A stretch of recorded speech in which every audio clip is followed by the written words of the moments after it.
big game at the Bell Center last night. And believe me when I say, there was quite a few storylines heading into this one. Like, can Samuel Montembeault stop a puck? How about Skidmark? Is he going to accidentally stop a puck?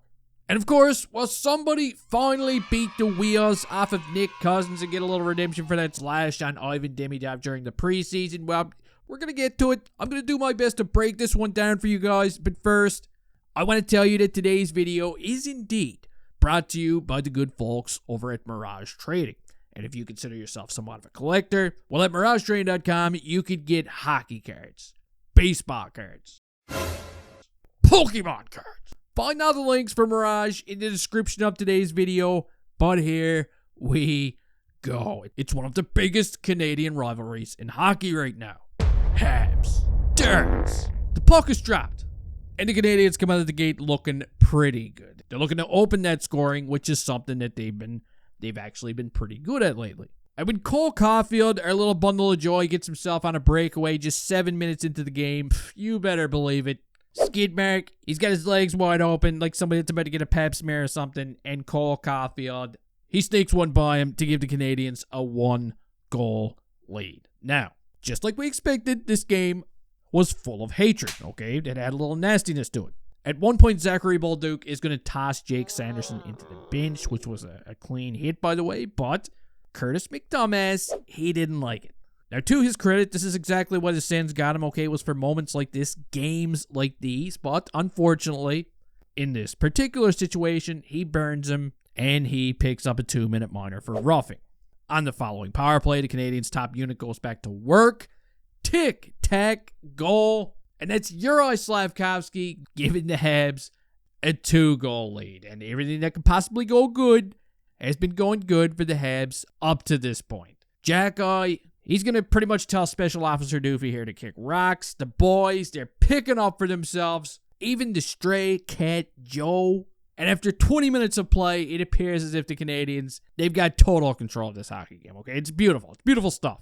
So now we're going to move on to the second period. And this is where it starts to get a little interesting. You see, the Habs, they still come out pretty strong. Juraj Slafkovsky, once again, is having himself a game. He's just hustling out there. He's doing all the stuff he's got to do to be effective. Alex Newhook rings one off the bar. The Canadians get a couple of more grade A scoring opportunities. But when Zachary Bolduc misses the net right here, bloop, those little bloop, the Sens go right back the other way, and watch what happens. It's Drake Batherson. It's his 5th goal of the season, and it's a big one, okay? Because now the Sens, they got a little bit of life in them.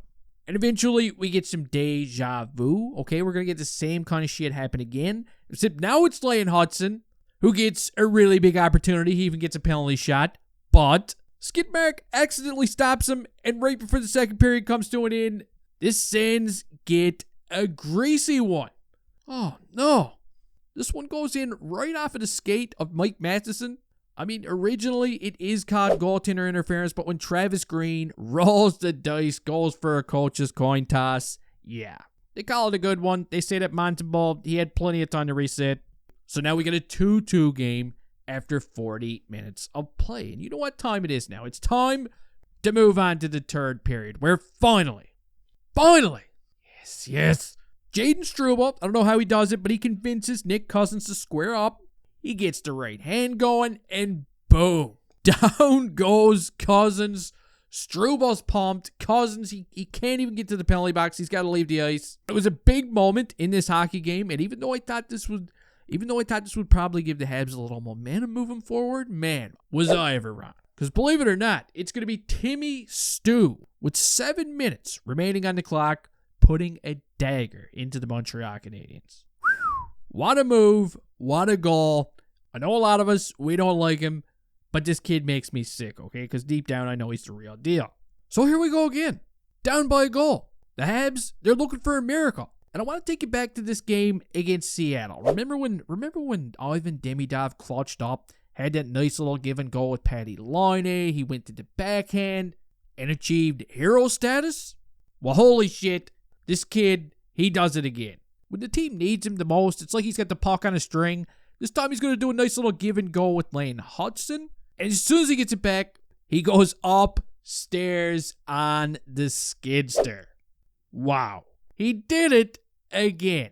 The Habs, they do it again. This team, just like I've been telling you, there's no quitting them. It doesn't matter how late in the game it is. They're gonna work their nuts to the bone, and they're gonna give you a reason to keep watching them, okay? And just with a couple of minutes left to go in overtime, it's the Newfie Bullet, who's been such a good story on his own. He steals this one away from Drake Batherson, and he goes in on the breakaway, ruining Allmark's last pair of underwear. It was not a good night for him. Ladies and gentlemen, your final score of this hockey game is 4-3 for the Montreal Canadiens.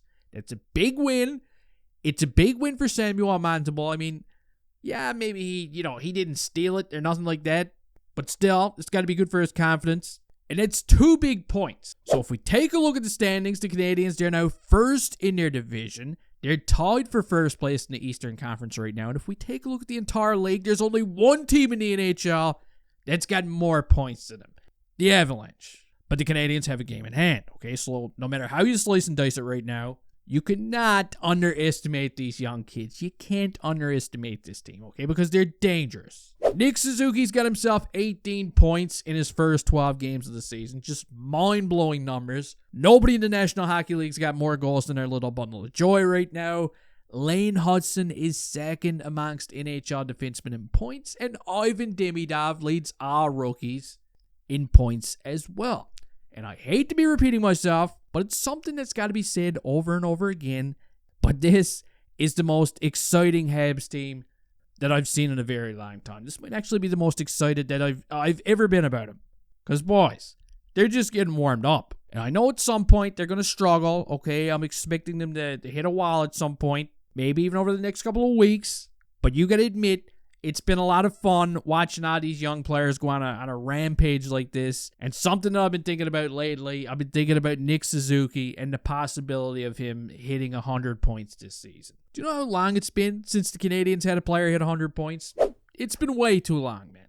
But anyway, that's going to do it for this video. I hope you all enjoyed. Next up, the Canadiens are going to be squaring off against the Philadelphia Flyers on Tuesday night. Should be a good one. You can go ahead and let me know your thoughts down in the comments section as always. And please don't forget to DDT that like button. And hey, I'll see you next time.